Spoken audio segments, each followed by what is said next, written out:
Ok, to. Quay con, có như tao. Yes, my love. No, anh đang lấy chia. Đây kia nè. Trời ơi. Ta, má nào. Ô, mới tự thấy, nào tự thấy.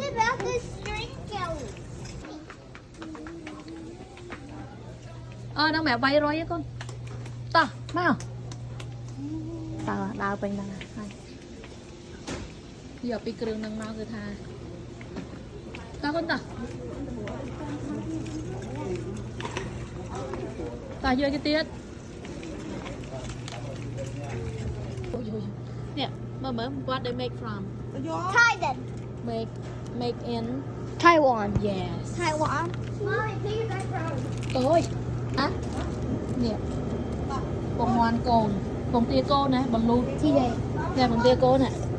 Mà khoan mà nè. Ý, pi là lá chia nè.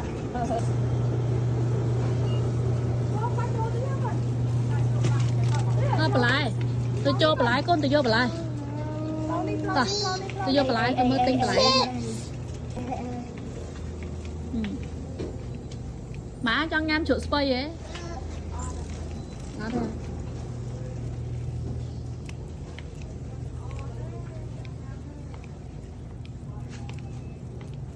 Ô, nè mình tụi con chuột tắc cái nè. Ô, tình tụi con. Slò. Này. Thế, lỡ dọn đi đại kìa. Không. Nè, dọn đi slò cho tụi con. Is this supply? Bé, mami đô tụi con tích. Này, mami đô tụi con. Nè, ní xa đó, đó, mà. Cái mami vô khá nhảy. Into it. Má tao cá tôm đi ạ.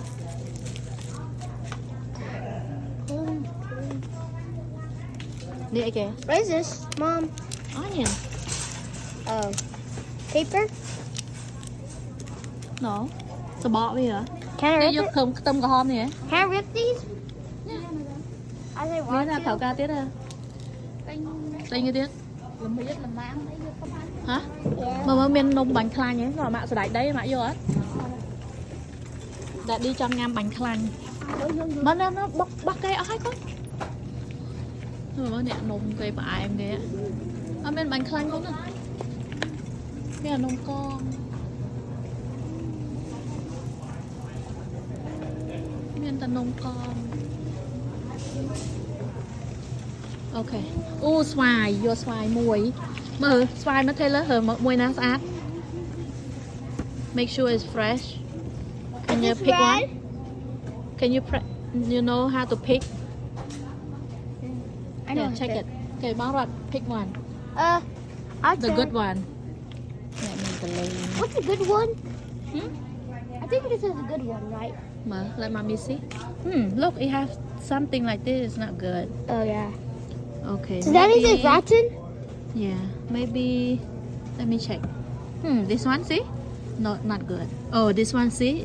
It look good. Okay, hold it. Okay. Mạnh. Nhìn bong xong tơ. Nè. Hai thân mỗi con, hai thân đã. Hai, tiết. Nè, open it. Ba cả. Huh? Nè, bác đã chốt. Oh yeah.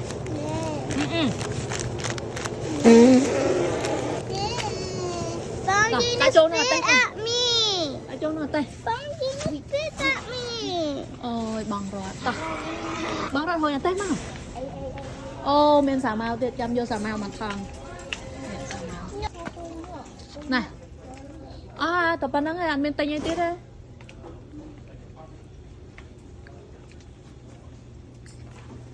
Chăm chùm bớt, nở.